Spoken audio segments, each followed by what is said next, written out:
Bisita ni Vice President Duterte sa ama sa Skowheningen Prison, sinabi niyang nailipat na sa regular na detention cell sa dating Pangulong Rodrigo Duterte. Wala na raw siya sa hospital part ng pasilidad.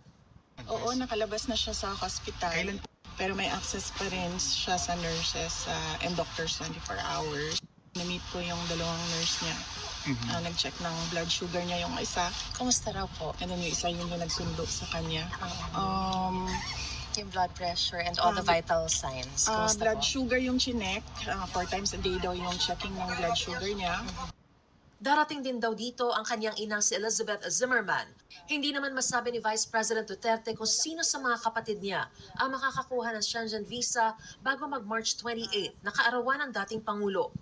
Dumating na rin dito ang isa pang foreign lawyer para makausap at ma-interview ni Vice President Duterte para maging bahagi ng defense team bilang co-counsel.